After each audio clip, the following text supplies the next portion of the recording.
Mañanas en Libertad, con Luis del Pino. 8:45 de la mañana, 7:45 en las Islas Canarias. Es el momento de empezar nuestra tertulia de lujo. Hoy con don Isaac Blasco. Buenos días. Don Luis, ¿qué tal? Hoy con doña Lucía Echevarría. Buenos días. Y con una buena noticia, es que Lucía Echevarría le ha ganado el juicio a dos acosadores que la hicieron la vida imposible durante 5 años, ¿no? Yo voy a decir una cosa importante. Detrás de esto estaba Irene Montero. Y lo digo por si Irene Montero me quiere demandar, ¿sabes? ¿Por qué lo digo? Lleva la marcha. No, porque... Momento, pero cuente usted los acontecimientos y me luego ya... encantaría, porque entonces podría ir a un juicio y sacar pruebas, ¿entiendes? Demándeme, dígame que esto no es verdad, ¿vale? Entonces, este bulo que se creó de que yo había plagiado un libro, que se ha mantenido 5 años, que retiraron libros del mercado, que me quitó una serie, este bulo de que yo era plagiadora, transfoba, racista, que había abusado sexualmente de mi hija, que esto es lo más fuerte, que acosaba a niños, que acosaba a personas trans. Esto que reconoce la sentencia de que me pegaron por la calle 4 veces. Todo lo que reconoce la sentencia fue organizado desde arriba, porque entre 2 personas no se organiza una tan gorda.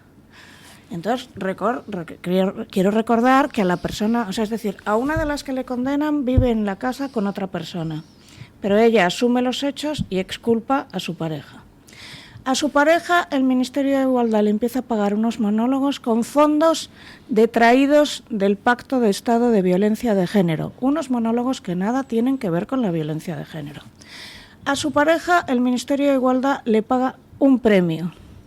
Y el Ministerio de Igualdad, mientras a mí me dan el premio Ladrillo acusándome de plagiadora y de transfoba, lo que decían, Irene Montero está aplaudiendo en un vídeo y riéndose junto a Carla Antonelli. Cuando yo llamo al PSOE y le digo, está pasando esto, me pegan por la calle, están montando esto, gente del ayuntamiento, de la sección de Feminismo e Igualdad, colgándome el teléfono. Ábalos ni respondió, por supuesto, y tengo el mensaje. Todas estas personas que pocos días antes me invitaban a sus actos desaparecen misteriosamente. ¿Tendrá ovarios ahora Pilar Alegría de quejarse de que le digan cosas? Cuando a mí me decían, y lo esparcían, que si era una plagiadora, que se abusaba sexualmente de mi hija. Y oye, señora Pilar Alegría, usted no le han pegado por la calle, usted tiene escoltas.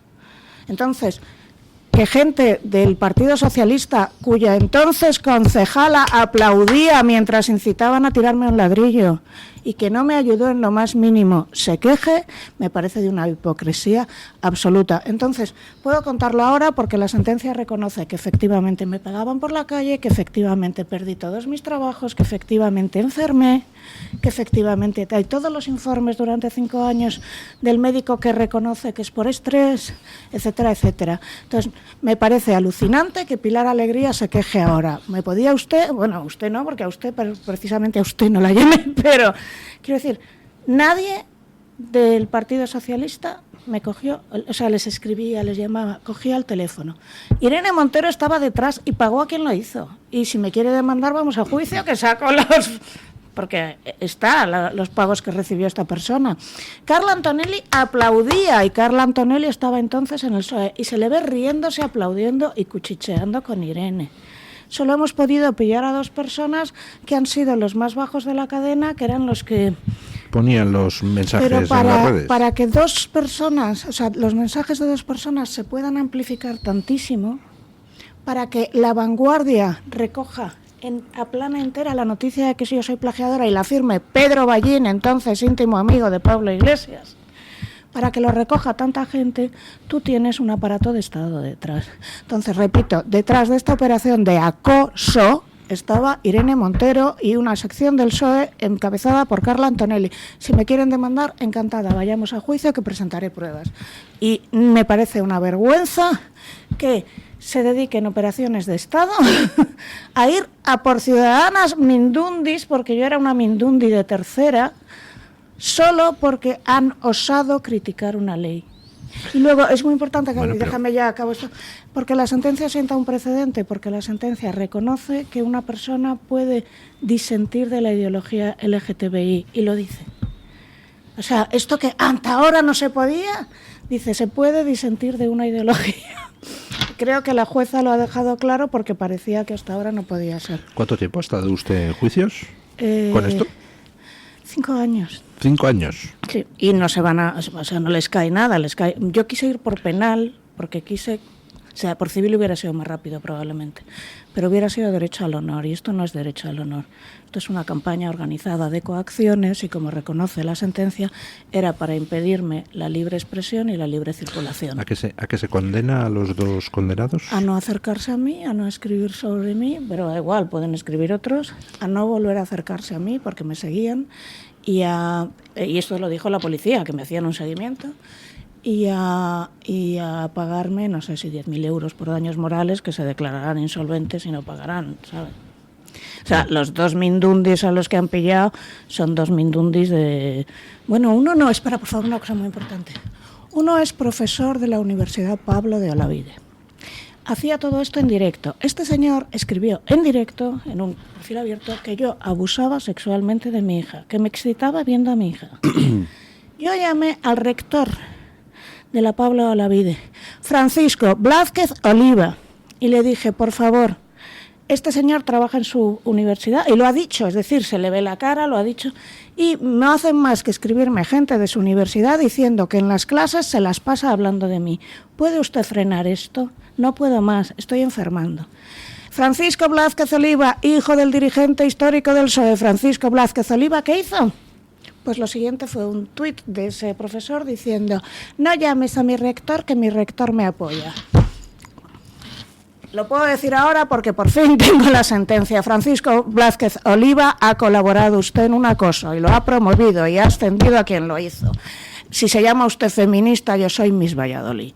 Estoy tan cabreada. Entonces, vale. Claro, estoy tan cabreada. Entonces, si el Partido Socialista es feminista, me parece que yo tiene soy usted chavista. razón para estar cabreada, pero me dice don Julio desde Control que no dé usted palmetazos en la mesa, que se escuchan en el micrófono. Lo curioso es que he ganado, pero no he ganado nada, porque después de 5 años mi reputación está arruinada, mi vida está arruinada. Eso de que su reputación está arruinada, Sí, vamos bastante, a dejarlo, hombre. Bastante. Usted sabe que he estado muy enferma, porque claro, yo tenía una enfermedad de base que con el estrés se pone fatal. Es decir, yo no he hablado mucho de este tema porque no importaba, pero que yo por poco me muero, que he estado ingresada 2 veces, muy en serio, que cuando le haces esto a una persona y empieza a ponerse fatal, el estrés mata. Que yo cuando estaba en lo peor, o sea, imagínate ir por la calle, porque esto lo hemos visto, gracias a Dios, lo hemos visto, no gracias a Dios para nadie, pero cuando llega, ¿cómo se llama? Macarena Alona o Espinosa de los Monteros a un sitio y les pegan por existir, ya está. Pues entonces, como a ti te ponen de blanco, de diana, y encima vives en Lavapiés... Y todo esto fue por criticar las leyes trans. Por criticar la ley trans, por atreverme antes de que saliera... Verás, la cuestión es que desde el Ministerio de Igualdad la habían filtrado. Gente dentro del Ministerio vio el borrador y dijo, esto es una locura, nos lo pasó a gente. En realidad estaba en el BOE, se había visto el borrador, no sé qué, pero la estaban como intentando pasar de rondón. Y de hecho, cuando la aprobaron por procedimiento de urgencia de puerta cerrada y la gente no sabía lo que era. Y luego cuando empezaron a salir señores diciendo, hola, ya soy mujer, decían, es fraude de ley. Sí, claro, fraude de ley, pero no lo... Victoria Rosell, si es fraude de ley, pues denúncialo, ¿no? Cuando empezaron a soltar violadores con la otra ley, que también criticamos, que por cierto yo firmé una carta dirigida al Ministerio de Igualdad diciendo esto va a tener como resultado esto. ¡No, son los jueces! Entonces, cada vez que decíais, oiga, ¿tienen ustedes idea de técnica legislativa la misma que yo de física cuántica y probablemente yo tengo más idea? Éramos lo peor. Entonces, la verdad es que yo me encuentro muy mal porque después de todo este tiempo tampoco es que haya conseguido nada. Sí, vale, hemos pillado a 2 y la sentencia reconoce que lo que digo es verdad, al menos. Bueno, pues oiga, eso es importante. A veces las victorias morales y jurídicas pues tienen mucha más importancia. Sí, pero quede claro que a los cosas, que ¿no? hemos pillado son a los 2 últimos mindundis y que al menos puedo decir, señor Francisco Oliva Blázquez, es usted un miserable y protege a acosadores. Y lo digo así de claro porque usted sabe que le envié un email y que lo siguiente que hizo usted fue ascender a mi acosador. Bueno, pues nada, felicidades por la parte positiva, que yo creo que es lo importante. Ya, en no todos sé, lo estos... curioso es que no me siento feliz con todo esto, siento que no... Pues no, evidentemente a nadie le es plato de buen gusto el que le estén persiguiendo durante tanto tiempo, insultando y difamando, etcétera, Sí, etcétera, etcétera, ¿no? impidiéndote salir a la calle, siguiéndote, metiéndote, porque además dices, ¿quién era yo? O sea, es como si se lo hace uno a usted, que se lo hagan a Macarena Olona, que era una diputada todavía, pero una Mindundi, metiéndote programas de seguimiento. ¿Sabes? Que tuvo que ir la policía a explicar que efectivamente habían encontrado programas de seguimiento, ¿sabes? Una locura. O sea, que yo iba a sacar al perro y me encontraba siempre alguien y decía, ¿pero cómo lo sabes? Pues porque me habían metido un programa. Bueno, ya está, me callo. Vamos a... No, hombre, a ver, Sí. yo es que creo que el relato de Lucía me parece lo suficientemente elocuente como para deducir que estas técnicas un poco herederas de la Stasi, de la extinta República Democrática Alemana, están instaladas en la cultura política de un sector muy específico de este país y fundamentalmente irradia de Podemos, y yo creo que de la propia herencia del gran factotum de Podemos, que es Pablo Iglesias. Mira. Es decir, estas cosas que parecen incluso un poco hiperbólicas realmente están a la orden del día en su cotidianidad a la hora de hacer política o lo que ellos creen que es política. Y a mí eso es lo que me preocupa, que, digamos, el escasísimo respeto que existe a la esfera personal haya sido vulnerado de una manera absolutamente atropellada desde hace muchísimo tiempo con muchísima gente. Es decir, matar reputaciones es una técnica política a la orden del día de 8 años a esta parte. Y a mí eso sí me parece, ya no por el propio caso de Lucía, que también, sino por el hecho de que, de algún modo, más allá de que la justicia pueda reparar parcialmente ese perjuicio, estamos bastante inermes en ese sentido, ¿no? Usted lo que tiene que hacer, doña Lucía, es cantar de plano. Decir, sobreviviré. Pero dos cosas. Una, Carla Antonelli era del PSOE. El señor Francisco Blázquez es del PSOE. O bueno, es militante del PSOE. Y dos, hoy mismo he visto un tuit en el que Pablo Iglesias se vanagloriaba de haber encontrado la dirección de la casa de Ayuso, la dirección del juez Peinado y no recuerdo la dirección del tercero. Y decía, si me escribís a Canal Red os la doy. ¿Pero y esto? Ojo, ¿ha visto usted el tuit original de Pablo Iglesias o una captura de pantalla? Porque eso de los tuits que circulan por internet no siempre es real. Bueno, no ¿Lo sé. verifica usted que era Pues el tuit original de Pablo Iglesias? Lo verifico, pero que Vale. hacían esto, mira, por ejemplo, cuando esta chica del Frente Obrero le hizo un scratch, porque a mí lo que hacían era ponerme un payasito, luego me descubrí que si te ponían un payasito, iban a por ti. Entonces, cuando esta chica del Frente Obrero No le sé hizo qué es poner un payasito. pues ponían tu nombre y un emoticono de un payasito. Y esto es una cosa que hacen los adolescentes cuando quieren hacer... ¿Pero lo ponían dónde? ¿En los mensajes en Twitter, internet? En Twitter. Entonces vi que una chica había hecho un scratch a Irene Montero y pusieron, esta es Carmen López Manzano, su foto. Si la encontráis por la calle ya sabéis lo que tiene que hacer. Vive en tal barrio, que no voy a decir cuál es. Ahora ya sé qué barrio vive. Y empezaron a moverlo entre gente de ese barrio. Pero tío... No, son una mafia. Una mafia. Bueno, pausa publicitaria y seguimos. El Toro TV también es Radio Libertad. ¿Sabes que hay 30.000 muertes en España por infartos? ¿Sabes que por cada minuto transcurrido las posibilidades de sobrevivir disminuyen en un 10%? ¿Y sabes que una ambulancia de media tarda en llegar a nuestra casa entre 10 y 12 minutos, produciéndose 3 de cada 4 infartos en nuestro hogar? Por todo esto, nace el proyecto Protege tu Vida. Tu hogar cardioprotegido con el mejor desfibrilador y de fácil uso. Ponlo en tu casa. Pide información al teléfono 900-730-061. Recuerda el desfibrilador que salva una vida. Infórmate 900-730-061. En 1935 se fundó el que sigue siendo un referente en el tratamiento hospitalario del enfermo mental. En Málaga, el Hospital Psiquiátrico San Francisco de Asís. En 2005 se complementó este hospital con la Comunidad Terapéutica San Antonio. Infórmese en el 952 2014 64 o en www.hospitalsanfrancisco.com. Sintoniza la libertad en tu radio. Radio Libertad. ¿Tu piel ha perdido firmeza? ¿Tus articulaciones están más rígidas? La fórmula de Aminopac contiene aminoácidos precursores del colágeno y vitamina C necesarios para la salud de tu piel, huesos y articulaciones. Dale a tu cuerpo lo que necesita para producir colágeno con Aminopac. Pídelo en tu herbolario o farmacia o visita ahora mederinutrición.com.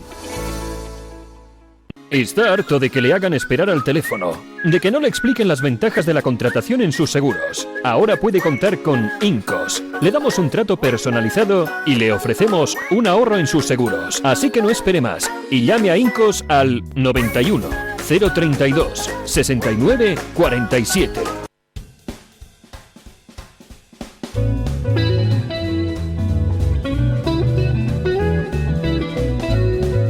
Mañanas en Libertad, con Luis del Pino. 9 y 1 minuto de la mañana, 8 y 1 minuto en las Islas Canarias. La protagonista de esta semana, a la que antes mencionaba doña Lucía Echevarría, pues ha sido, sin ninguna duda, doña Pilar Alegría. Que doña Pilar Alegría pues ha hecho un papelón un tanto mejorable, diría yo. Porque inicialmente la preguntan si ella había estado en el parador de Teruel en la noche aquella donde se dice que hubo una fiestuki organizada por Ábalos con chicas de la vida traídas desde Valencia, patatín patatán, y en lugar de responder pues no estuve o sí estuve, pero yo no, perdone, yo no tengo noticia de que allí se hubiera nada, etcétera, es decir, en lugar de responder con la naturalidad de quien pues no sabe nada de nada, respondió de una manera rarísima en esa pregunta que le hace, no sé si era de Objective o qué diario o quien fuera. Y responde, ¿me está usted preguntando dónde pasé yo la noche? Si ¿se cree usted que mi labor como delegada del gobierno es estar sentada a los pies de la cama del ministro? O sea, una respuesta que dices, pero, esta respuesta tan rara, ¿no? Esa respuesta tan rara tiene... Soy psicóloga, ¿vale? Pues te voy a decir, hizo todo el manual de la respuesta y te lo voy a explicar. Imagínate que tú y yo fuéramos pareja y que tú me estás preguntando si yo he estado con Mengano en el bar Zutano. Yo no puedo responderte de forma directa porque sospecho que tú sabes algo y no sé las pruebas que tienes. Entonces siempre se hace lo mismo. Primero respondo con una pregunta para ganar tiempo. Pero me estás preguntando, ¿qué pasa? ¿Has mirado en mi móvil? Luego te desprecio. Es que ya estás como siempre inventándote cosas. Y luego intento arruinar a la fuente. Entonces es... Seguro que te lo ha dicho tu amigo Isaac, que ya sabemos cómo es Isaac. Bueno, es que si te fías de él, ¿cómo te atreves a fiarte de él? Entonces, es siempre primero una pregunta, luego despreciar y luego destrozar la fuente. Entonces ella hizo primero una pregunta, me está diciendo a mí así. Luego el desprecio, que además se vio en la comisura, cuando tiras la comisura hacia abajo. Eso es desprecio puro, pero como ella tiene botox aquí muchísimo, no se pudo ver las cejas, y no lo digo en broma ni tal, es que realmente tiene mucho botox. Y luego hizo atacar al medio y dijo, ¿por qué han salido unas informaciones sobre mí de que tenía cuentas en Dominicana, pero no habían salido en ese medio? Cuando te hacen todo eso, que normalmente te lo hacen, si haces la pregunta de si me has puesto cuernos o si tenías una papelina de algo blanco en el bolsillo, es una respuesta típica para eludir. Ya, y es un patrón. Pero con independencia, vamos a ver, a mí ayer me chirrió que Pilar Alegría utilizara la atalaya como portavoz del gobierno para hacer una defensa de su honor. Cosa que me parece lícita, pero no creo que en ese marco. Pero por encima de eso, más allá de lo que diga Pilar Alegría, de lo que digan ciertos medios de comunicación o que le atribuyan, de lo que incendien las redes sociales, que a mí me parece... lo digo sinceramente, me parece absolutamente impresentable que haya ciertos comentarios con respecto a la honorabilidad de una persona, sea Pilar Alegría o el Papa de Roma. Yo creo que para poner un poco de sensatez en todo esto, hay unas instancias que se llaman tribunales de justicia, que si tú tienes una certeza, como acaba de relatar en su caso Lucía, sobre que está siendo objeto o víctima de una persecución absolutamente torticera y falsaria, es tan fácil como irse y demandar a los medios de comunicación que están publicando cosas que ella conceptúa como falsas. Y si no lo hace,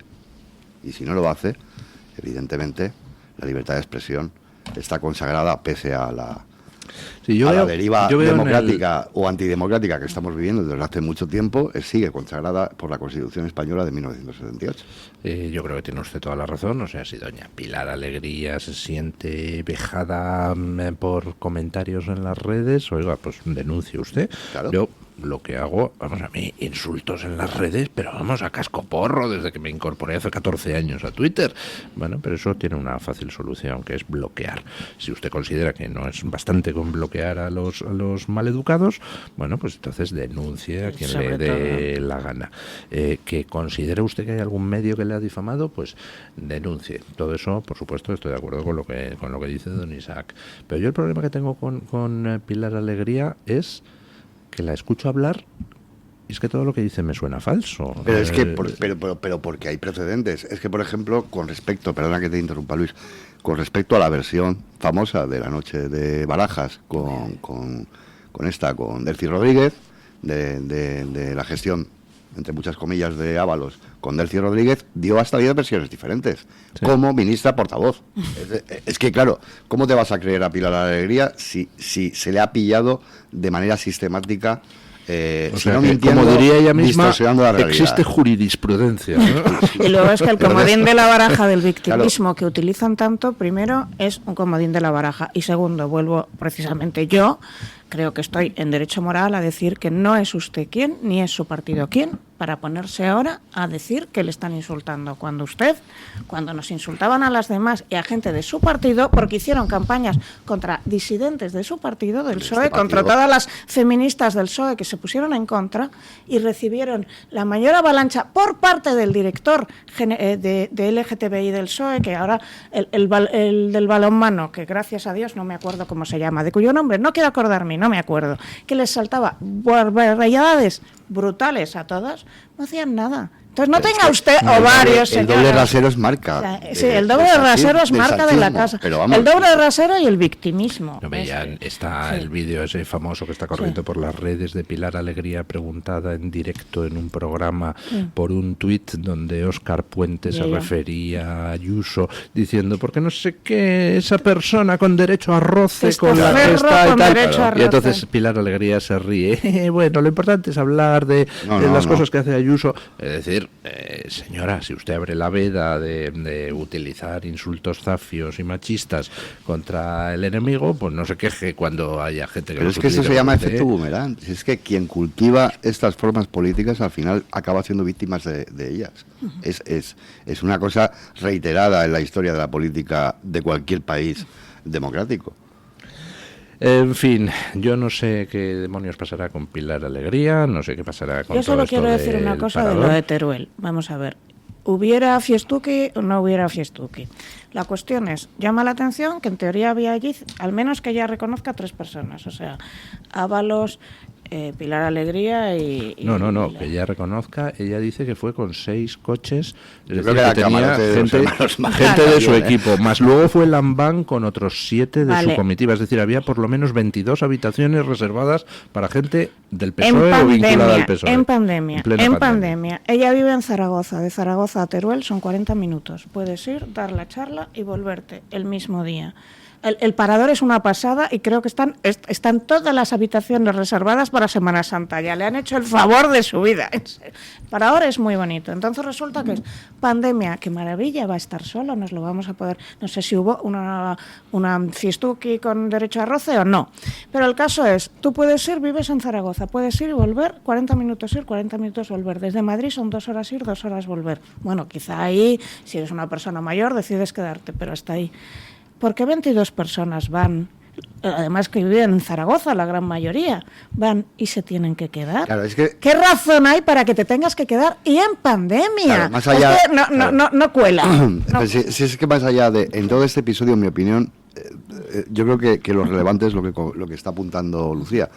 El hecho de que se pueda haber producido una cosa anómala como es una fiesta salvaje en la que se ha destrozado mobiliario público, porque esto es patrimonio, claro, evidentemente, para Dolores es de todos los españoles, aunque no lo parezca.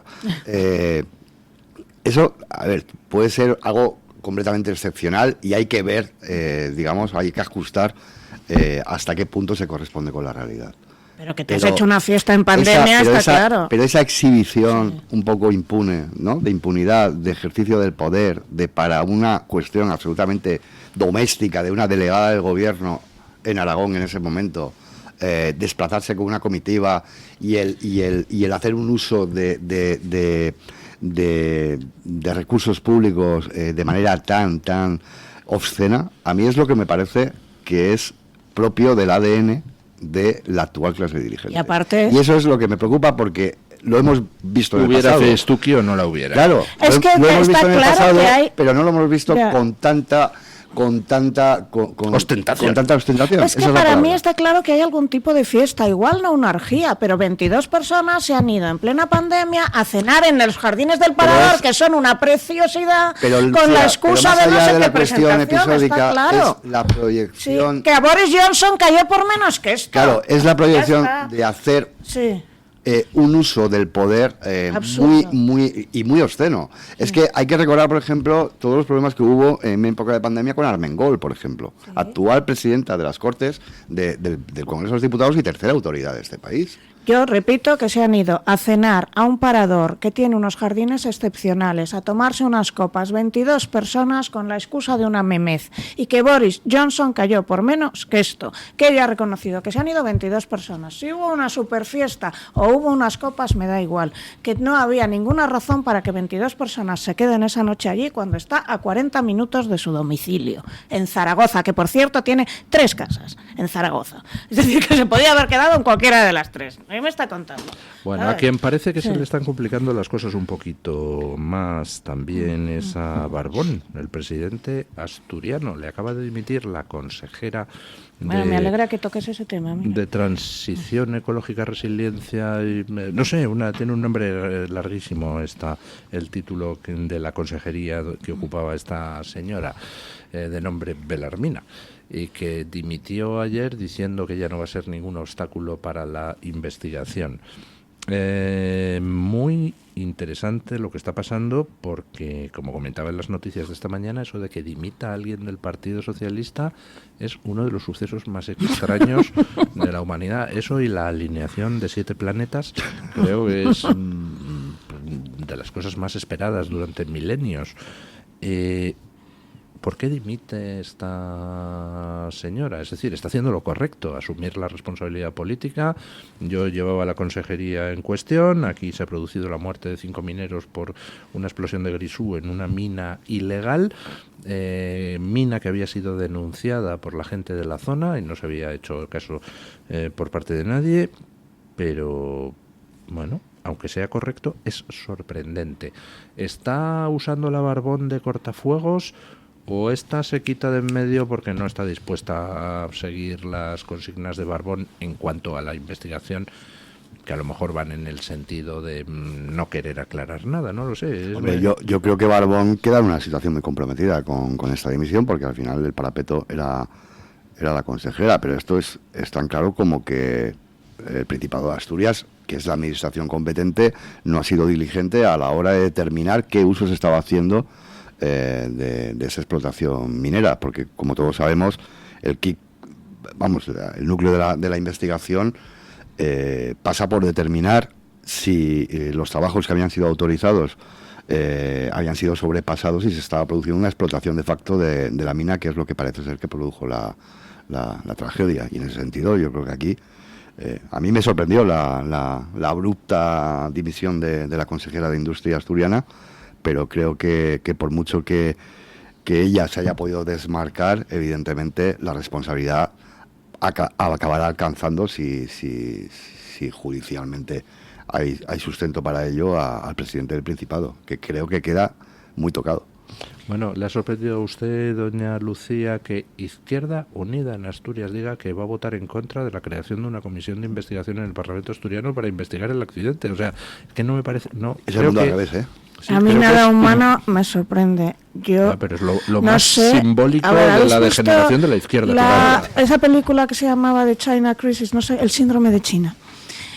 Yo no sé, porque para parar esto le tendrían que pagar mucho, pero mucho dinero a los familiares de estos 5 mineros muertos. Y además de los 5 mineros hay varios heridos. Porque vamos a recordarle y a refrescarle la memoria a los que nos están oyendo. Cuando se da esta concesión hay dos empresas que pugnan por la concesión. Una con un capital enorme, una experiencia brutal, etcétera, y otra que se crea pocos días antes con un capital de 3.000 euros, que es lo mínimo que pones para hacer una empresa, y un empleado. Y contra todo pronóstico se lo dan a esta empresa. Hay una a la empresa a la pequeñita que se ha creado exprofeso para esto con un empleado, desoyendo a la que tiene experiencia. Hay una denuncia ante el Principado diciendo esta mina se va a caer, hay muchísimos problemas y se traspapela por un error informático. Cuando hay un escape y fallecen 5 mineros y hay no sé cuántos más heridos, entonces sale a la luz que había habido no una, varias denuncias. Una había seguido hacia adelante y todo lo de detrás. Si no hubiera habido este accidente, pues lo habría habido más adelante, pero que iba a haber un accidente estaba claro. Entonces, o les pagan una cantidad obscena a los familiares de estas 5 personas y a los heridos, o alguien, supongo que seguirá adelante como hice yo, ¿sabes? Y que no sé lo que conseguirá, pero es que es tan cantoso, tan obvio, tan evidente, que no me extraña que la consejera haya decidido dimitir, porque es que Y a mí lo que más llamativo me ha parecido de todo es el silencio informativo brutal, lo cual te hace sospechar que aquí hay mucha más gente metida de la que se sospechaba en principio, ¿no? Es aterrador. Bueno, pues vamos a ver qué demonios es lo que pasa con Barbón, pero lo tiene complicadito la existencia de denuncias previas y apunta pues a que alguien va a poder exigir al Principado explicaciones por la negligencia. No sé si lo tiene complicadito porque como ha habido este silencio informativo y luego Izquierda Unida diciendo ay, nosotros no sabemos, llega un momento en que dices es que ya nada humano me sorprende. No me sorprendería que saliera de rositas, es que estamos viviendo una distopia tan grande que, ¿sabes?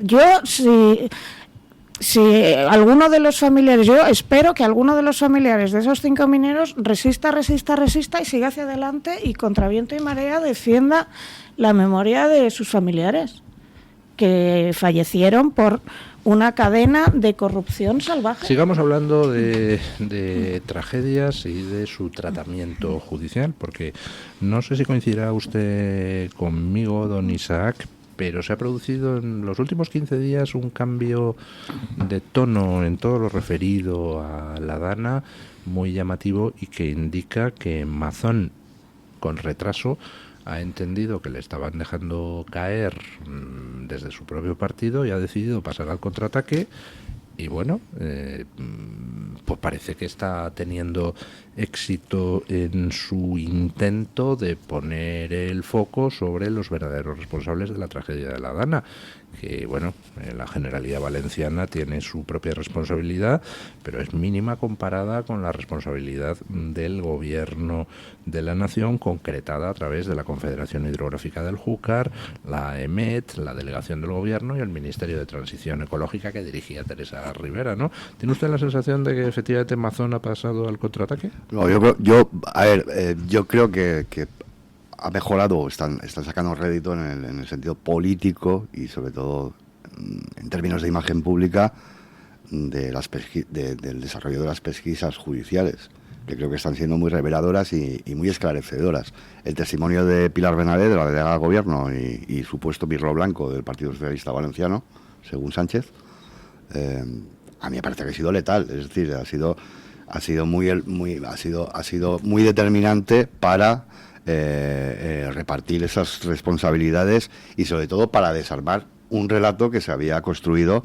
desde el 29 de octubre, o prácticamente desde horas después del 29 de octubre, en que acontece la Dana, por parte de las terminales mediáticas favorables al gobierno, que fundamentalmente buscaban situar el foco de la responsabilidad de manera exclusiva sobre una administración que tiene una responsabilidad, pero efectivamente, como has dicho, Luis, parcial, no total, sobre la reacción a una tragedia sin precedentes en la Comunidad Valenciana.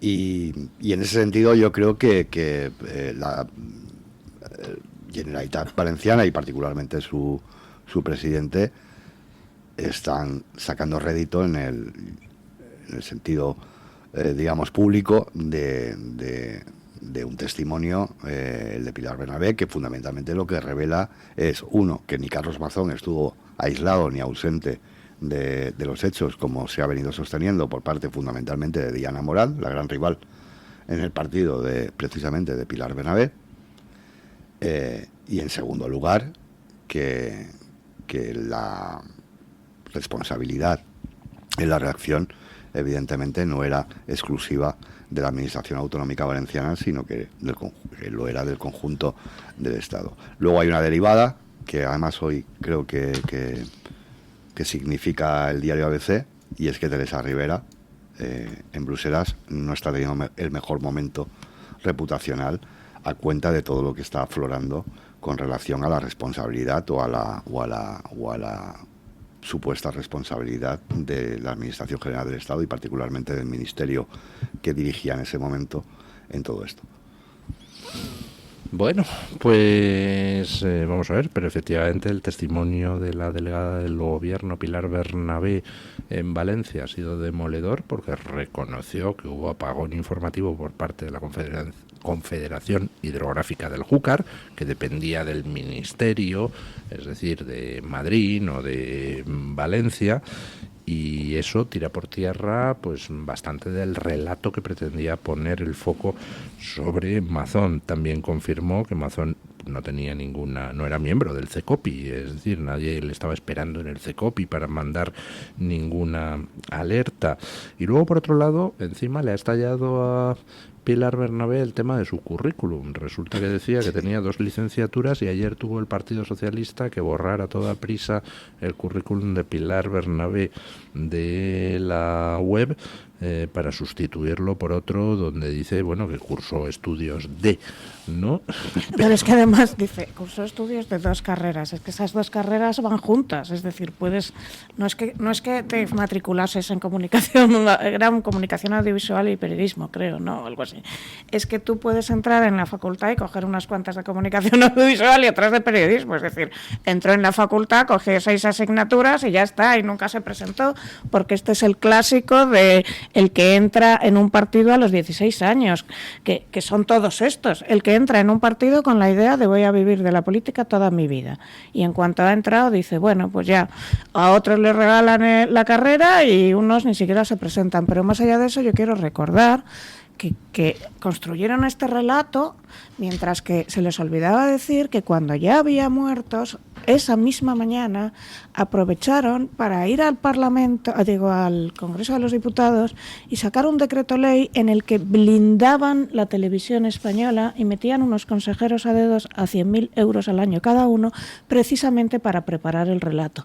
Y que mientras estaban tanto quejándose de que si Mazón había estado comiendo con una señorita o no, el presidente y su señora, actualmente imputada, habían estado cenando y dándole a ella la categoría de primera dama, y él ni siquiera había cogido y se había puesto delante de un ordenador, que es lo mínimo que debería haber hecho, hacer una videoconferencia a ver qué pasa, ¿sabes? Entonces siempre estaba el relato de, ay, es que este señor estuvo comiendo, es que el otro estuvo cenando en un restaurante bastante más caro y dándole a su mujer la categoría de primera dama, que ella no tiene, por cierto, en nuestro sistema. Pero a mí, lo de que ya hemos olvidado tan fácilmente que aprovecharon la circunstancia para blindar Televisión Española y pagar con mi dinero a esta gente que está cobrando 100.000 euros al año por ser leales y fieles, me parece una vergüenza. Lo de Pilar Bernabé falseando el currículum, pues un clásico. Bueno, vamos a hacer una breve pausa publicitaria y nos vamos a hablar de otro de los numerosísimos casos que cercan cada vez más estrechamente a Sánchez. Hoy declara Bolaños ante el Tribunal Supremo. Pausa y a ello. Sintoniza la libertad en tu radio. Radio Libertad. Cuestiones decisivas de la historia de España. José Javier Esparza analizará las grandes encrucijadas de la historia moderna. Claves ocultas del 23F, de Canalejas a Dato, Siglos de Oro, Leyenda Negra, la España virreinal. ¿Por qué hubo 3 guerras carlistas? La guerra civil, el fracaso de la República. Todo a partir del mes de abril. Entra en la web www.clubdeamigos.torotv.com, escríbenos un correo a clubdeamigos@clubdeamigos.org o llámanos al 91 616 2464. Repito, 91 616 2464. Porque juntos somos más fuertes. La doctora Margarita Esteban, especialista en medicina estética, llega a Madrid con el revolucionario tratamiento Endolit para la remodelación corporal sin liposucción ni quirófano. Consigue eliminar esa grasa localizada o tensar esa piel flácida que tanto te trae de cabeza, de piernas, brazos, glúteo o abdomen con Endolit. En una sola sesión y sin postoperatorio. Infórmate en la consulta de la doctora Margarita Esteban en la Clínica Sandra Oliveira, Antonio de Maura 7, El Retiro, o agendando tu cita médica en el 689-707-317. El DHA omega 3 es clave en el funcionamiento normal del cerebro, la visión y el corazón. Si te preocupa el deterioro asociado a la edad, debes tomar DHA. El DHA de Mederi Nutrición tiene certificación IFOS, máximo estándar de pureza y calidad. Busca DHA Pure NPD1 o visita ahora mederinutrición.com. ¿Quiere anunciarse en la radio y no sabe por dónde empezar? En Radio Libertad le brindamos la oportunidad de promocionar su negocio en una emisora comprometida con la libertad de expresión. Aproveche nuestras ofertas exclusivas para nuevos clientes. Además, si aún no tiene su anuncio preparado, no se preocupe, nosotros lo creamos por usted. Contáctenos hoy mismo a través de publicidad@radiolibertad.es o llámenos al 91 732 4895. No lo piense más. Anúnciese en Radio Libertad. La libertad en tu radio.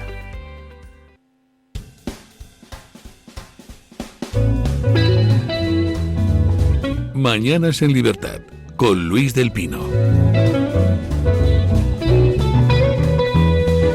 Bueno, pues hoy tendrá que declarar como testigo ante el Tribunal Supremo Bolaños en la causa... yo ya me pierdo con tantas causas, pero es en la causa de Álvaro García Ortiz, donde recordemos que pues la cosa está en que los mails confidenciales del abogado, del novio de Ayuso, fueron a parar a la Fiscalía General del Estado. Luego de repente aparecen por otro lado en Moncloa y desde Moncloa se lo intentan colocar a Juan Lobato. Juan Lobato dice que no. Y al final pues estamos en ver cómo llegaron de la Fiscalía General del Estado hasta Moncloa. En Moncloa quien se lo intentó colocar a Juan Lobato fue Pilar Sánchez Acera. Pilar Sánchez Acera, que ahora está en el PSOE de Madrid, creo que como número 2 de Óscar López, y que en aquel momento del trasiego de correos electrónicos estaba en Moncloa a las órdenes de Bolaños. Es así la historia, ¿no? Bolaños pues tendrá que explicar porque qué se dedicaba a hacer en ese momento, ¿no? Pues yo creo que se dedicaba fundamentalmente a permitir y a propiciar, y es lo que tendrá que explicar ante el juez Peinado, una asesoría particular valiéndose de recursos públicos a Begoña Gómez, de todos los españoles para la mujer del presidente del gobierno. Yo creo que es tan sencillo como... perdón, tiene usted razón, declara por el caso Begoña Gómez. Sí. No declara por el caso... ya me pierdo con tanto... Entonces, a mí lo que me llama la atención es un poco la liturgia de todo esto, ¿no? Que Bolaños haya puesto un coche oficial al juez Peinado para que se acerque a Moncloa a tomarle declaración. Y yo en este sentido creo que hay que reconocer, pese a las campañas de que ha sido víctima, pese a las intoxicaciones que se han generado en torno a la figura del juez Peinado, hoy mismo acaba de determinar una multa con respecto a alguna de las partes personadas por filtrar información a los medios de comunicación. Es decir, es alguien que está tomándose su trabajo como tiene que hacer. Dice usted el juez. Exacto. Por encima de perjuicios reputacionales, por encima de pisar callos en instancias elevadísimas o por encima del propio interés, sino del morbo de algunos medios. Y en ese sentido yo creo que hay que reconocerle que se trata de un juez de una pieza. Y voy a hacer, perdona Lucía, ya acabo enseguida, voy a hacer una mención a una radio muy importante que no es precisamente discrepante con el gobierno, que al comienzo de la instrucción de este asunto se dirigió a la hija del juez Peinado para que contara qué opinaba sobre la acción profesional de su padre, por el simple hecho de que la hija del juez Peinado es una concejal del Partido Popular de un municipio de Madrid. Quiero decir, hasta ahí ha llegado el nivel, digamos, o el interés por adulterar o por cuestionar de algún modo la imparcialidad y la diligencia de este juez, que en mi opinión está dando una lección. Es que a cualquier juez que no les baile el agua le hacen la vida imposible. ¿Os acordáis de la pobre jueza Alaya, que fueron a por ella de forma inmisericordia, que resistió numantinamente, que le destrozaron la vida? ¿Y todo para qué? Para luego absolver a estos señores en el Constitucional y hasta luego. O sea, es aterrador. Y encima hacer esas campañas en la cual todo es culpa de los jueces, que eso es la hoja de ruta del Grupo de Puebla de toda la vida. Cargarse el Poder Judicial para poder instaurar una dictadura. Cuando me contengo. Esa señora Irene Montero empezaba a decir, no, si es que los fallos no son de nuestra ley, son los jueces. Entonces ya se han acostumbrado y han creado la idea de que es que los jueces son franquistas.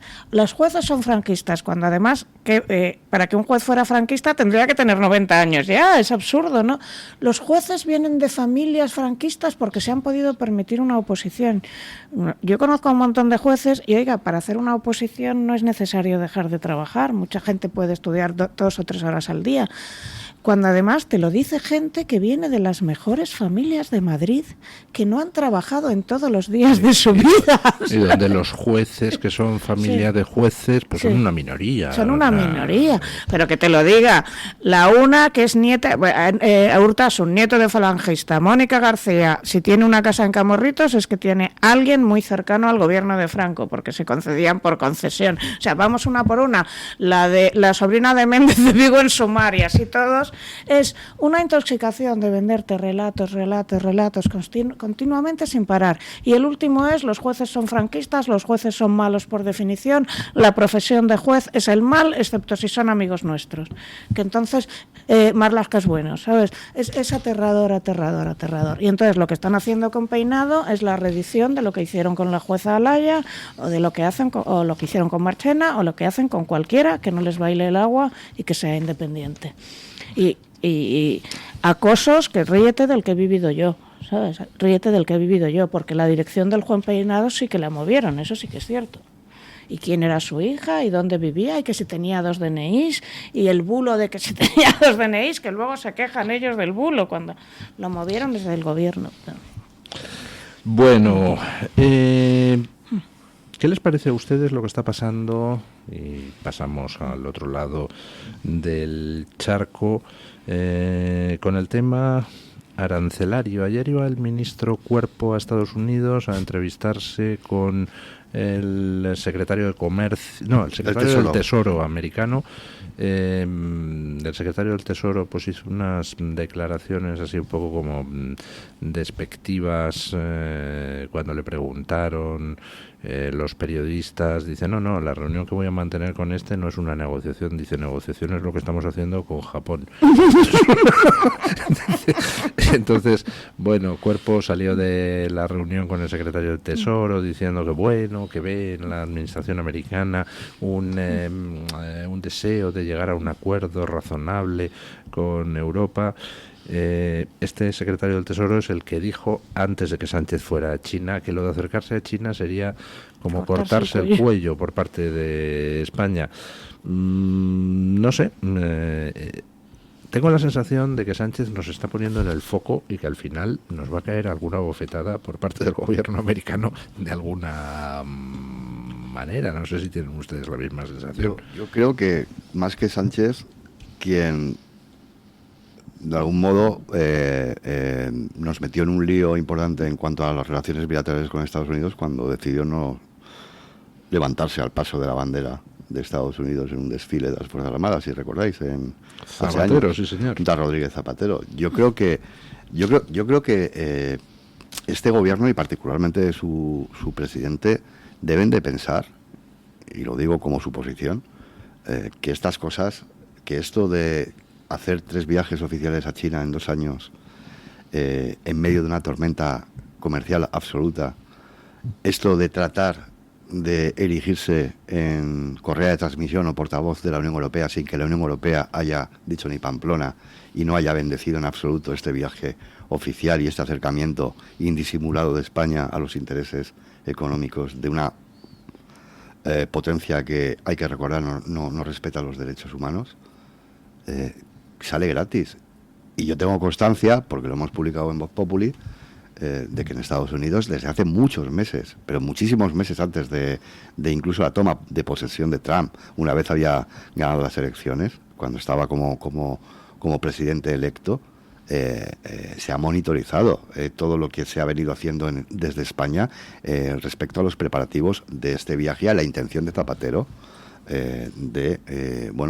dar cumplimiento a unos intereses que no conocemos y que nada tienen que ver con los intereses generales de este país. Yo tengo la sensación, no sé si la compartirá usted, don Isaac, de que en realidad Pedro Sánchez a lo único que viaja a China es a tratar de buscarse los garbanzos para cuando deje la Moncloa. Yo tengo esa sensación también, porque además la política exterior de este país, y no lo digo yo, lo dicen los diplomáticos de este país, sotoboche, porque evidentemente corren el riesgo de ser depurados, te definen la diplomacia española y la acción exterior de España como una acción de propaganda personal del presidente del gobierno. Y eso sí que es absolutamente impropio de una potencia europea como se supone que es la cuarta economía del euro.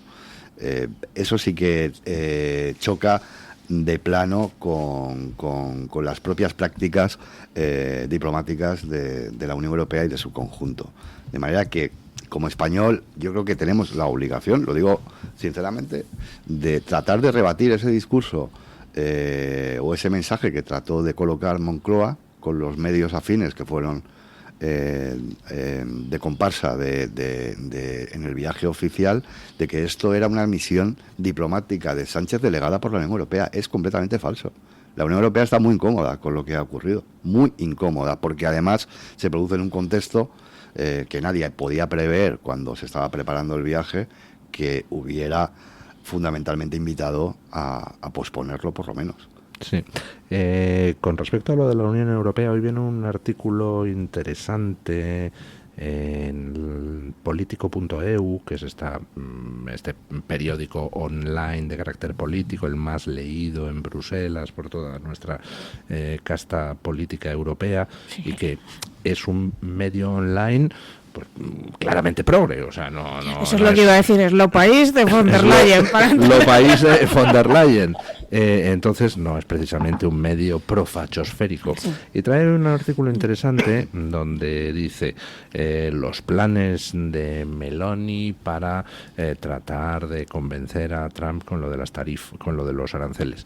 Meloni, primera ministra italiana, está manteniendo una postura con respecto a Trump completamente alejada de lo que es el mainstream europeo. Es decir, mientras que la Unión Europea, la Comisión Europea, pues trata de mantener así una actitud como un poco retadora hacia Trump, pero negociadora a la vez, Meloni está desde el principio diciendo que hay que llevarse bien con Trump, es decir, está desmarcada de la posición oficial de la Comisión Europea, a pesar de lo cual eso no genera ningún conflicto, Claro. porque Porque Meloni es una profesional y entonces lo que hace es decir, acordar las cosas con la Comisión Europea, y de hecho ahora va a viajar a Estados Unidos a entrevistarse con Trump.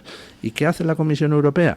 Le encarga a Meloni, oye, a ver si puedes limar las asperezas, a ver si puedes ayudarnos a encontrar un acuerdo.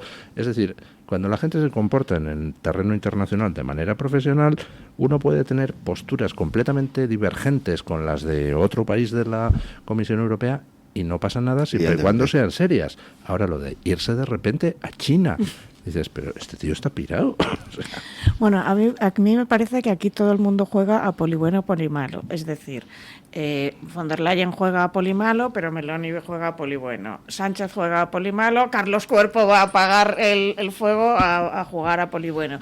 Y todos están haciendo un poco ajedrez. Yo muevo mi peón, tú mueves mi perfil, porque aquí nadie sabe por dónde va a parar.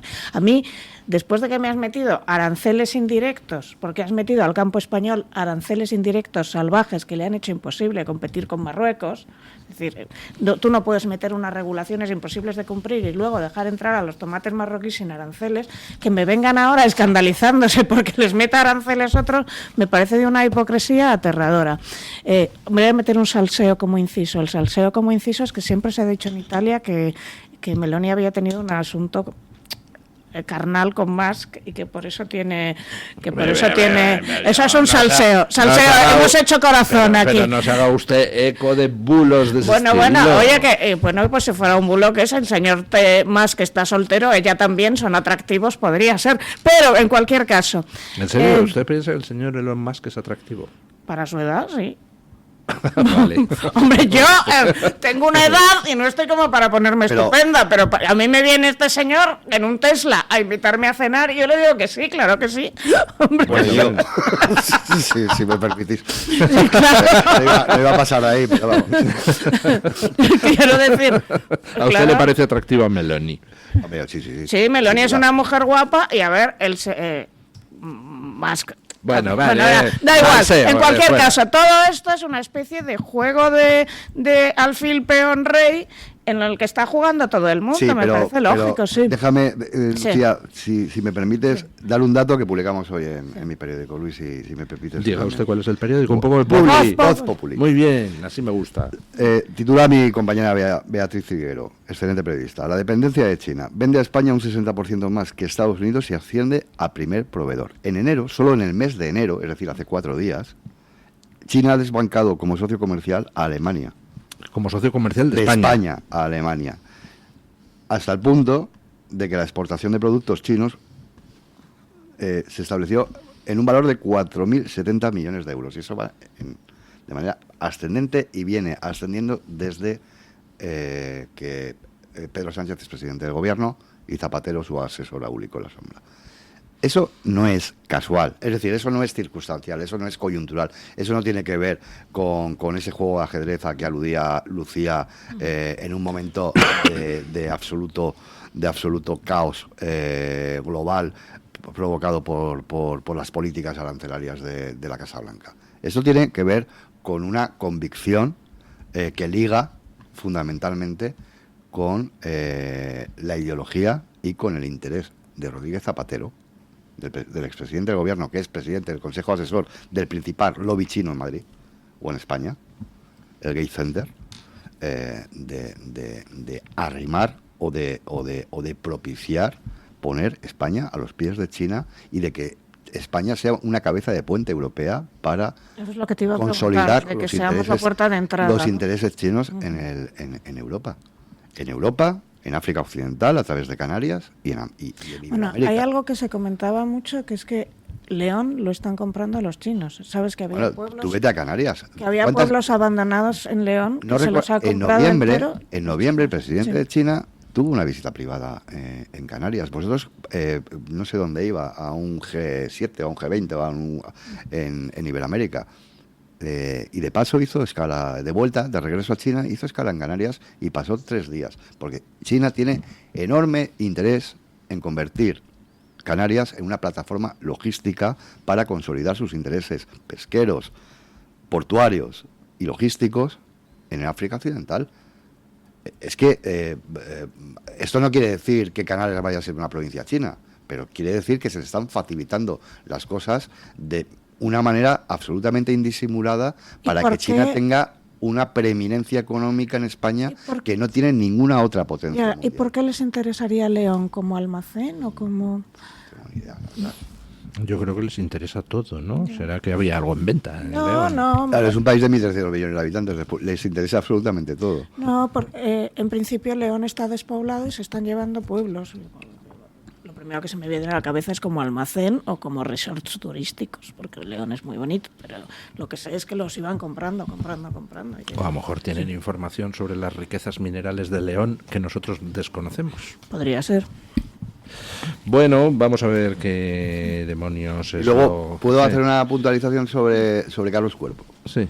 Carlos Cuerpo, yo últimamente estoy viendo que Carlos Cuerpo es la gran esperanza blanca de este gobierno. Fijaos cómo está el nivel.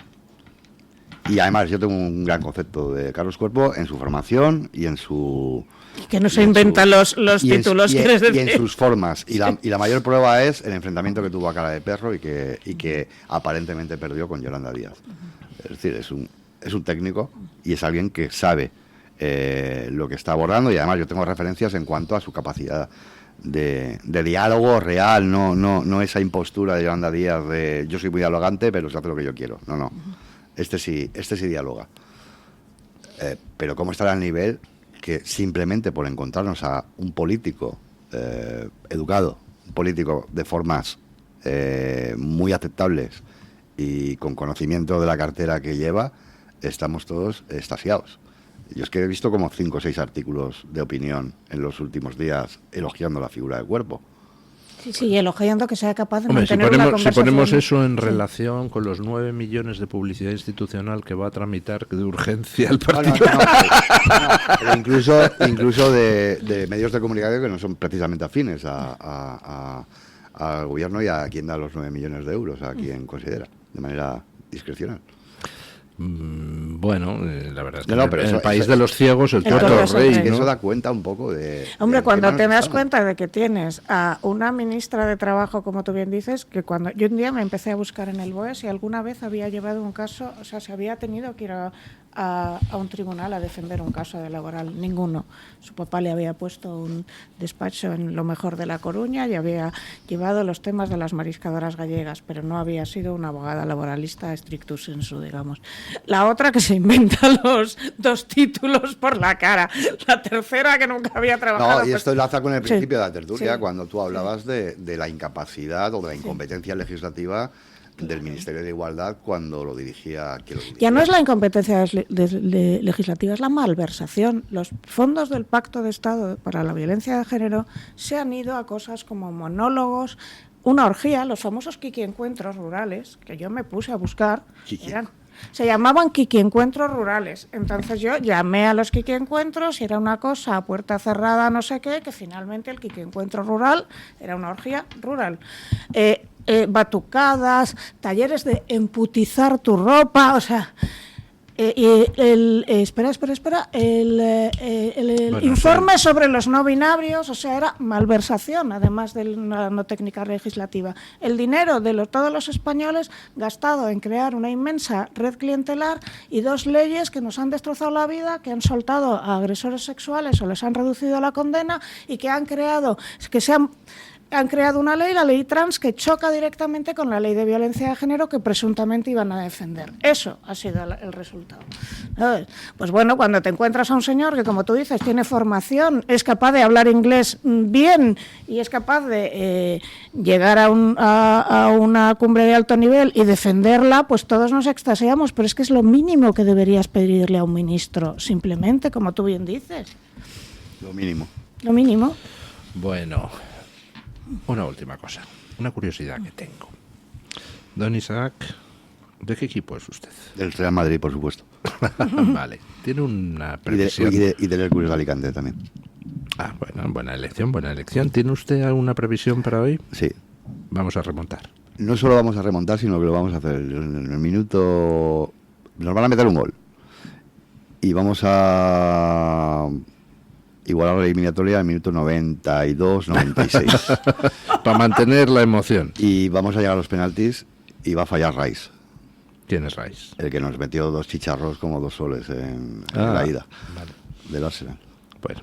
Y entonces vamos a... O sea, usted confía en la remontada porque está ahí... Estoy absolutamente están seguro. todos los madridistas, como una especie de campaña Hoy va a de ser ánimo. de esas noches épicas en el Bernabéu. Lo veréis.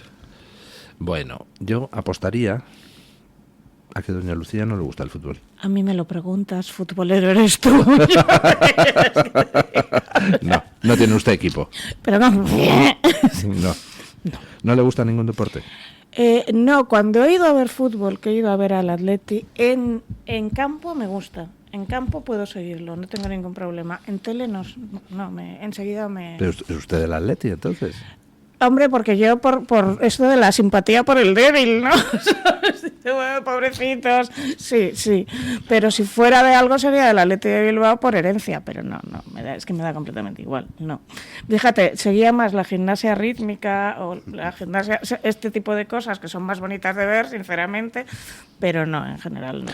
Termino haciéndoles a ustedes una pregunta, antes de que luego le haremos otra cuando entre don Eric con la voz de los oyentes.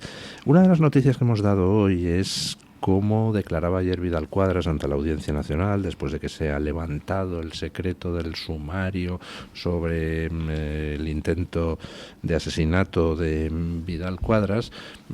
Se ha levantado el secreto del sumario y simplemente hemos confirmado lo que ya sabíamos hace bastantes meses y que hemos contado en estos micrófonos. A Vidal Cuadras le intenta matar un magrebí que pertenece a una organización criminal dedicada al tráfico de drogas, la Mokromafia, que es de origen marroquí y que opera en Holanda con bastante intensidad y parece que en España también, pero este era un hombre contratado, era por encargo. ¿Por encargo de quién? Del régimen iraní, y lo sabemos porque el mismo que intentó matar a Vidal Cuadras, resulta que luego le detiene la policía holandesa en Holanda justo cuando está a punto de matar a un periodista iraní opositor al régimen iraní. Entonces resulta que tenemos un régimen, el de Irán, intentando asesinar a europeos en suelo europeo y no hay ni un pronunciamiento por parte de la Unión Europea, ningún pronunciamiento diplomático, ni ninguna ruptura de relaciones con Irán, ni ninguna petición de explicaciones, ni convocatorias de los embajadores o expulsión de los embajadores, nada. Una Silencio. vergüenza terrorífica, una vergüenza terrorífica. En absoluto. El que no lo entiende es él, ya te lo digo yo. ¿El que no lo entiende quién? Es el propio Alejo. Mira, salvando las distancias, porque claro, lo de Alejo es esto y lo mío es esto. Es que es lo mismo. Cuando yo le pasó esto a Alejo, empezaron a mover el bulo de que era por un problema de drogas. O sea, que aparte, en cuanto conoces a Alejo, ves que esto es imposible. Y que se había metido en un problema de drogas. Y además, era gente que sabía quién era el agresor, porque sabía que pertenecía a la Mokromafia, entonces lo iban liando. Intentaron todo lo posible para que pareciera otra cosa. Intentaron destrozarle la reputación a Alejo como fuera. Fueron a destruirle la vida. Cuando se sabe esto, lo ocultan, intentan que no salga. Es repugnante. Y una cosa muy bonita que me parece aquí es que él salía de misa, o sea, esto es un milagro, o sea, si él no creía en Dios, bueno, que creía, ya puede creer absolutamente, pero es que es un señor que ha sobrevivido gracias a un milagro, no hay otra forma de llamarlo. Bueno, pero con unas secuelas bastante importantes, sí. Relacionadas con pérdida de audición, etcétera. Pero por encima de eso, a mí, yo coincido con Luis, y además lo declaró el propio Alejo Vidal Cuadras ayer, después de comparecer en la Audiencia Nacional. Es que es absolutamente evidente que la autoría intelectual, entre muchas comillas, intelectual, del atentado es el régimen iraní. Y la Unión Europea, que es donde se desarrolló en el Parlamento Europeo su actividad de denuncia contra la represión del régimen de los ayatolás, es que no ha dicho absolutamente nada. Es que no ha habido un pronunciamiento oficial ni una postura de defensa o de respaldo a alguien que ha transitado por una situación tan dramática. Volver a incidir, por favor, que desde el principio había cuentas que sabían que este chico era de la macromafia y que por qué lo sabían. Esto es lo que a mí me tiene aterrorizada. ¿Por qué lo sabían? ¿Cómo lo sabía tanta gente? Don Eric Gutiérrez, ¿ya tiene usted la opinión de los oyentes? Efectivamente, don Luis, a la pregunta que hacíamos esta mañana, no hablábamos de temas pues tan tristes, ¿no?, como este que están comentando de Vidal Cuadras. Nos centrábamos más, pues bueno, en la Semana Santa, que la tenemos ya a las puertas, y por eso les preguntábamos a nuestros oyentes si van a acudir a alguna procesión durante esos días de Semana Santa. Dábamos 3 opciones: sí, a través de televisión o no. Primero, quiero saber, los tertulianos, ¿van a ir? ¿Les gustan las procesiones? ¿Ustedes asisten alguna vez a las procesiones de Semana Santa? Yo ya he estado en la del Cristo del Silencio porque me viene bien, porque sale delante de mi casa, lógicamente. Desde el balcón, ¿no? No, bajo, no me cuesta nada, claro, bajo, por supuesto. Ana, ¿qué dicen los oyentes? Pues, don Luis, los oyentes con el 54%, más de la mitad, dice que sí que van a estar presentes en alguna procesión. ¿Cuántos? El 54%. Ah, caramba, es un porcentaje muy alto. Sí, más de la mitad. Me sorprende, sí. Sí, bueno, la gente, los oyentes de Mañanas en Libertad, pues les gusta esta festividad, y hay que decir que aunque uno no sea religioso, no procese la religión católica, yo creo que aún así es muy bonito de ver. Te voy a decir una cosa, Eric, con todo cariño. Nadie en España puede decir que no sea culturalmente católico, aunque se declare ateo, agnóstico o medio pensionista. Estoy totalmente de acuerdo. Todos tenemos una raíz cristiana que tiene que ver fundamentalmente con nuestra educación y con nuestro contexto cultural y nuestros valores, que es el gran mensaje del Evangelio, en mi opinión. Perdona que me ponga que parezca un predicador. No, me parece estupendo. El gran mensaje del Evangelio es la dignidad, es decir, es situar la dignidad del ser humano, sea de la condición que sea, por encima de cualquier otra consideración. Voy a decir Ese es el mensaje revolucionario de Jesús. El gilipúa del señor Urías, antiguo no sé qué de Podemos, y que se ha hecho famoso por meterse con Vargas Llosa y poner un mensaje de chalao. También es hijo de Dios. Ya, bueno, ha puesto lo siguiente. ¿Está bien? ¡Un momento! Sí. Si quiere propaganda, ese señor que se pase por nuestro departamento comercial. Vale. ¿Qué más dicen los oyentes? Los oyentes con un 34% dicen que no. Ahora les voy a dar algunos motivos por los que la gente dice que no va a asistir, y con un 12% en tercera opción queda a través de la televisión. O sea que si sumamos los porcentajes del sí y a través de la televisión, un 66% de los oyentes, o sea, dos de cada tres lo van a seguir presencialmente o por televisión. Van a estar allí pegados a esas procesiones. Los que dicen que no, don Luis, mucha gente comenta que durante mucho tiempo estuvo yendo, pero que el tema de las aglomeraciones ha hecho que dejen de ir. Yo creo que es gran parte de la gente de los oyentes que han votado que no, es por este motivo, porque recojo varios comentarios en los que lo dicen. Pero también hay gente que dice que sí. Por ejemplo, nos dice Letras, que son poesías, gran nombre, es cultura y espiritualidad universal que se debe preservar, que es un poco en la línea de lo que decía don Isaac, que hay que mantenerlo. Por ejemplo, también le leo un último comentario, dice: os quiero a las dos, os quiero a la 2, cuando era muy pequeña vivía en Ciudad Real y me encantaba verlas, ahora tengo un problemón con las aglomeraciones y lo que hago es grabarlas de lejos si puedo. Como le decía, yo creo que uno de los grandes motivos es esas aglomeraciones de gente, esas situaciones que hay ciertas personas que no las llevan bien y que prefieren apartarse un poco de... Claro, hay una diferencia, por ejemplo, la de San Lorenzo, que yo voy siempre, y la de San Cayetano y todas estas. Tú vas a San Cayetano y solo está mi barrio, o sea, no vas a encontrarte un montón de guiris que van por casualidad. A la del Cristo del Silencio solo vamos nosotros. Pues yo que me pilla enfrente, más que nada. Pero yo, por ejemplo, cuando intenté ir en Granada, que era... Es que esto yo no lo resistía y no hay... Iba a decir la broma, no hay Cristo que lo resista, ¿no? Pero es una pena, porque cuando se convierte en una cosa turística, cualquier persona que tenga un poco de miedo a las aglomeraciones no lo resiste. Pero yo no creo que en Granada o en Málaga o en Sevilla sea cuestión turística. Yo creo que es que ahí hay una generalización del sentimiento de la importancia de las procesiones. Turistas. Aparte de ir a turistas. Muchísimos, no, porque yo en Granada he ido un año y 20 años después y no compares. O sea, hace 20 años no había turistas y ahora la mitad eran turistas. Sí, hay muchísima presión turística. Pero bueno, yo que soy de Benidorm, yo he visto turistas extranjeros asistir a las procesiones, porque hay procesiones en Benidorm, aunque la gente no lo crea. Yo, una de mis primeras prácticas profesionales, con 19 años me parece que tenía, fue en una radio local en Granada y me tocó cubrir la procesión del silencio. Así que me pasé en blanco prácticamente porque se hablaba muy poquito. Qué suerte, ¿no? Sí, la verdad es que sí. Pero no es tan fácil cubrir una procesión. La verdad es que tenemos ahí un patrimonio, independientemente de que uno sea creyente o no, tenemos un patrimonio cultural con lo de la Semana Santa en España. Tremendo. Impresionante. Y basta conseguir las cuentas de extranjeros que viven en España o que miran a España en estos días desde fuera, cómo les impresiona el carácter de la Semana Santa. O sea, es que es algo que les admira muchísimo y, no sé, les saca de dentro pues posiblemente unos sentimientos que en sus países no pueden conocer. Yo creo que son unas jornadas preciosas, creas o no creas en algo, y desde luego si eres creyente, pues claro, para ti tienen un significado importante. ¿Algún comentario más que hayan dejado nuestros oyentes? Bueno, Luis, es que hay muchísimos, pero bueno, se nos acaba el tiempo. Voy a leer el último. Dice: Emi, hace poco lo veo por televisión. En Málaga han hecho un negocio de las sillas, o pagas o no ves nada. Bueno, también hay que hacer ese tipo de comentarios.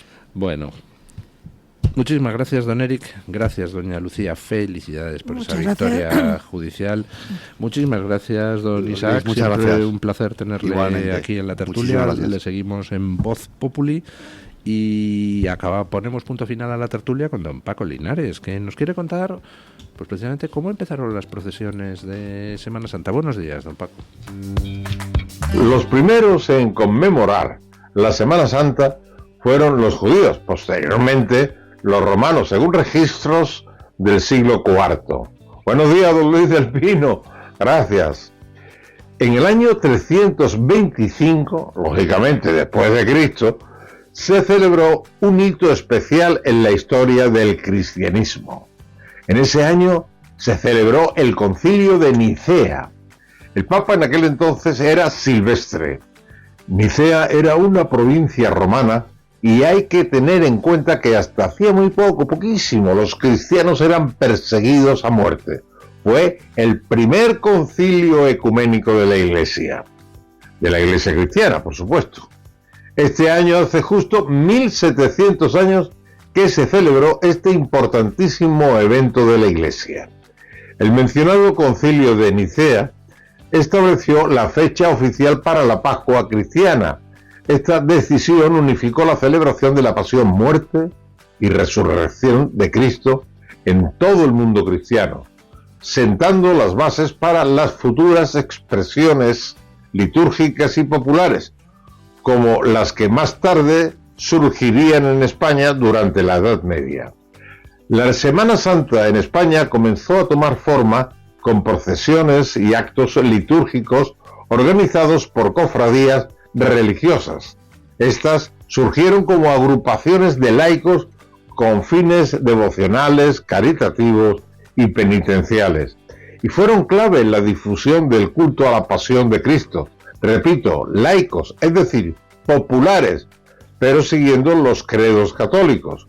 Por eso siempre debemos distinguir entre las procesiones y la Semana Santa, o sea, la Iglesia como institución. Ya en la Edad Moderna se convirtió en una de las manifestaciones religiosas y culturales más importantes de nuestro país, España. Mañana más y mejor. Punto final.